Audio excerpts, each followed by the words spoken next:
The Philippines is a country that used to be the most promising in Southeast Asia. And in Asia itself, it was second only to Japan.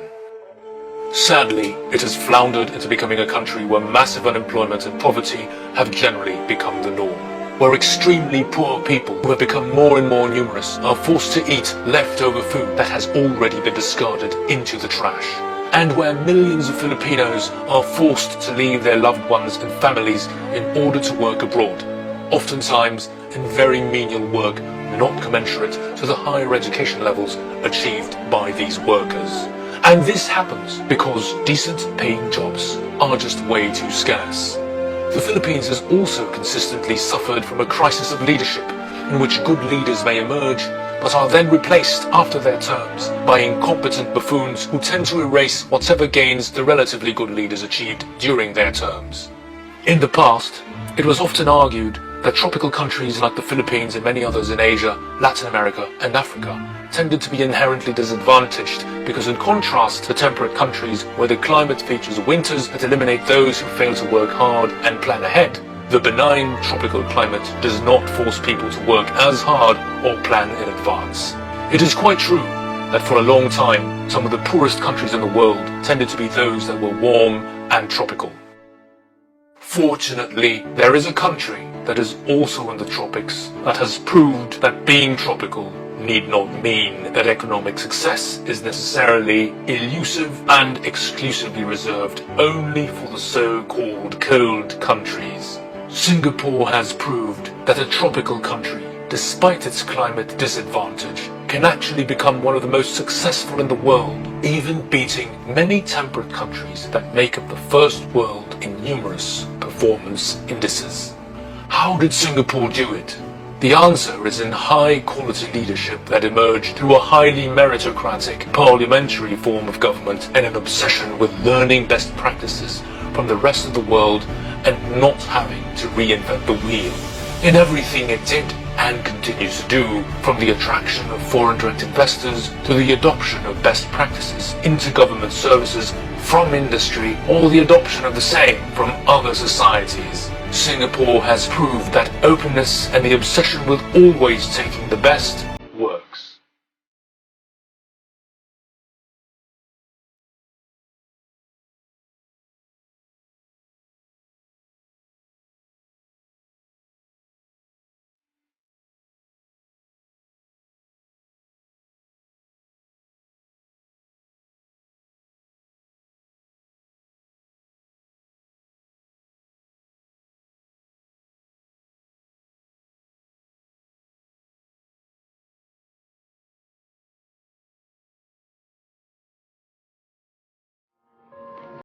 Nobody's going to knock it down. I cannot describe it. I can only tell you how it evolved. And how you would describe it is up to you, but this is the way I saw it. Very little of what Singapore does is invented in Singapore. Very little. Our whole, to use the jargon, SOP, standard operating procedure, whether it's in cabinet or statutory board or a small public agency, is look at the rest of the world. Try to get some idea, some technique, some method that has worked well and see how we can do it in Singapore, if possible better. Try to avoid the mistakes that have happened. But growth alone is not enough. Individual Singaporeans must see progress in their lives, must feel that their future is bright, and must know that each one of us has our stake in it. And this means sharing growth widely and equitably to improve the lives of all Singaporeans. It also means fully maximizing the talents and efforts of our people and getting the most capable and reliable people into the most consequential jobs where they can make the most difference and the greatest contribution. In other words, making sure there's social mobility so that our meritocracy continues to work. How do we know if our meritocracy is working?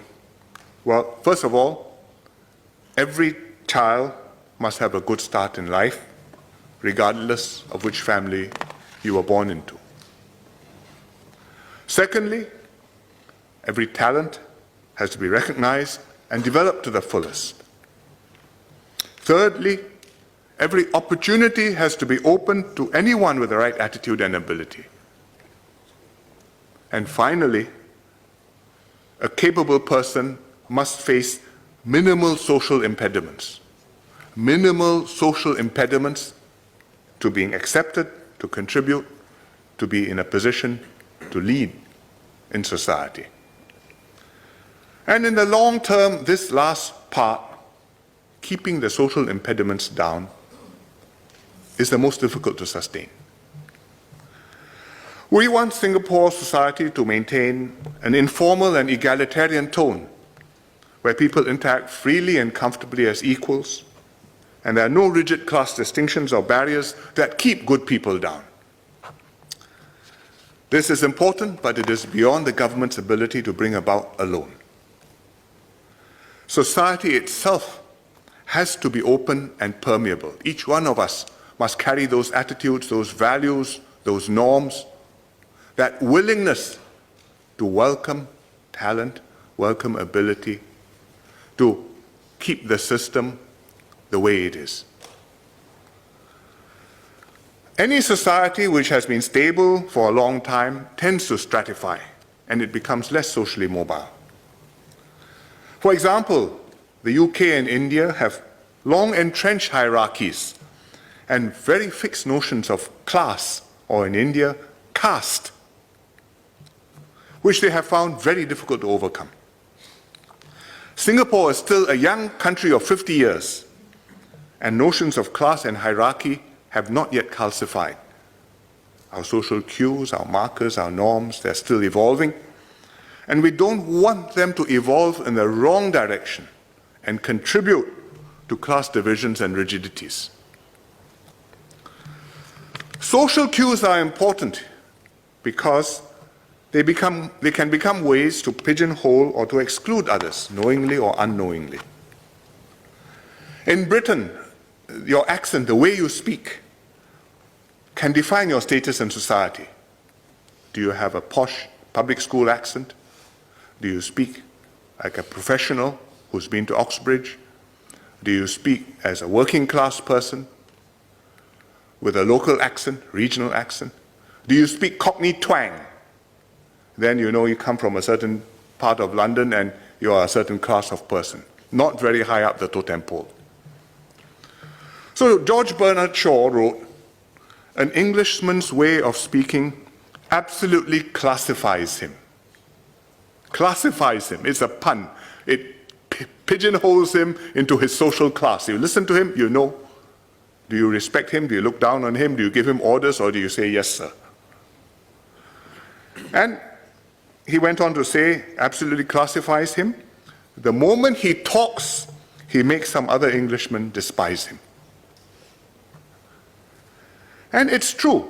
If you don't have an upper class accent, you're marked down straight away. And that is why Singapore schools put emphasis on teaching students who speak good English. Otherwise, those children whose parents already speak good English at home will be fine, but others will grow up at a permanent disadvantage.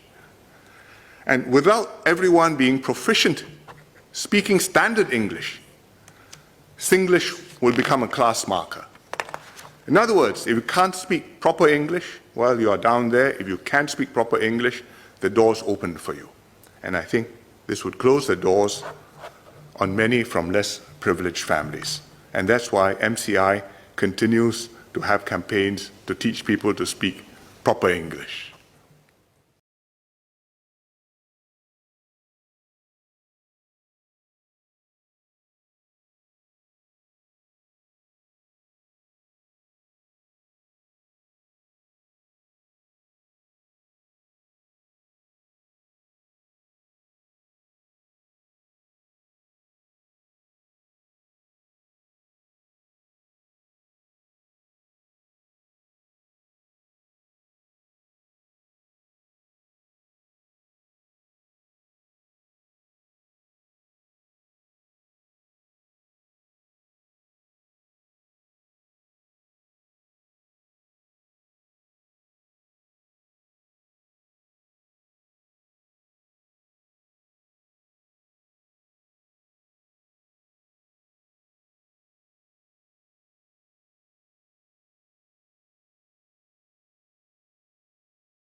we have been left behind.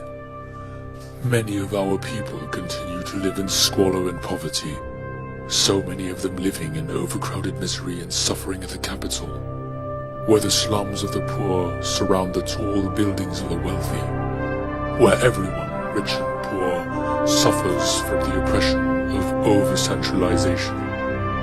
But we are blessed with a beautiful country, and we have the potential for great progress and prosperity.